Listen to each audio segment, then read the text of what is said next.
As enablers of change, it's important that we keep up to date with the latest extension research.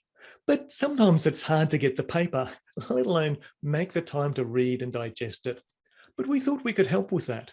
So in this episode, we're exploring adoption pathway analysis, thanks to Denise's colleague, Oscar Montes. Oscar recently published a paper from his PhD research that we both thought was brilliant. The paper is called Adoption Pathway Analysis, representing the dynamics and diversity of adoption for agricultural practices. It was published in the journal Agricultural Systems, a great journal, but sadly isn't open access. Oscar did his PhD research at the University of Western Australia, supervised by David Pennell and Rick Llewellyn, who've both made significant contributions to the way we understand extension. We've put a link to his thesis in the show notes. Oscar's research explored how to improve understanding of adoption of agricultural innovations through predictive models.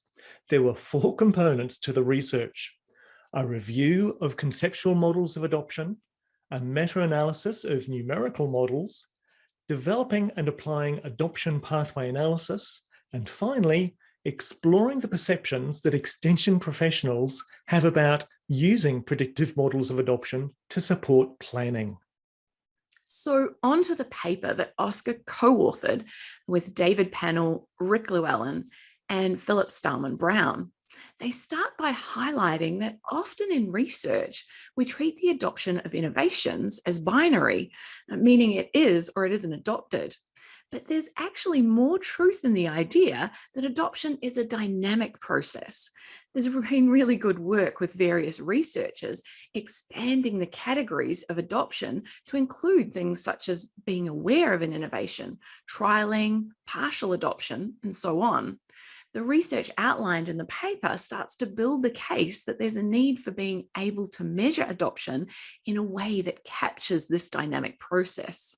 So what did Oscar do? Well, the study he designed looked at the use of 4 practices: body condition scoring, pasture management software, Plantain and/or Lucerne for summer grazing, and finally, an audited nutrient management plan. Oscar then designed a 7-question survey that helped identify the journey through adoption of these practices. He was able to put these questions into a larger survey that was sent to farmers in New Zealand and received 138 completed responses. And we know from our previous episode about designing a decent survey that a good rule of thumb is to get 100 or more responses. It's at this point we need to take a little detour and introduce Sankey diagrams. These diagrams date back to the 1800s and we think they're seriously cool. They're essentially a flow diagram that depicts flow rate as proportional to the width of the arrows in the diagram. We'll link to a website where you can find out more about these diagrams in the show notes. But Oscar used these to help visualize adoption as a proportion of adopters moving from one stage of the adoption process to the next. It's such a great way of showing what's really going on. Denise, I love those Sankey diagrams. Anyway, Oscar was able to use the diagrams to explore how various proportions of farmers move from awareness to trialing a practice to continuing using the practice or disadopting the practice. You can see an example from the paper where the majority of farmers were aware of a practice, started using it without a trial, and then indicated they had maintained constant or increased use of it for more than 5 years. There was a small proportion who decreased their use of or disadopted the practice. It's worth saying at this point that if you're listening to this on the podcast, it'll be really helpful for you to look at the blog post and see the diagram that we're describing. Fair enough, John. Oscar was able to follow the adoption pathways from the past through the present and into the future and comment on each of the practices explored. Oscar and his co-authors concluded that this approach did help improve understanding of the individual adoption journeys and was useful to illustrate the common pathways followed. What they found was that the same farmers followed different journeys for each innovation they explored. So, this approach really facilitated comparison of pathways for these different practices. As Oscar points out, sometimes we put too much focus on finding out about the farmers' attitudes, and then we assume that they will adopt all practices the same way. They also realized while doing this analysis that trialing, i.e., trying out an innovation or practice, isn't as well understood as we think. It sounds straightforward, but in reality, it can take a lot of time and effort to do in a farming system. They felt this was worthy of more work to unpack.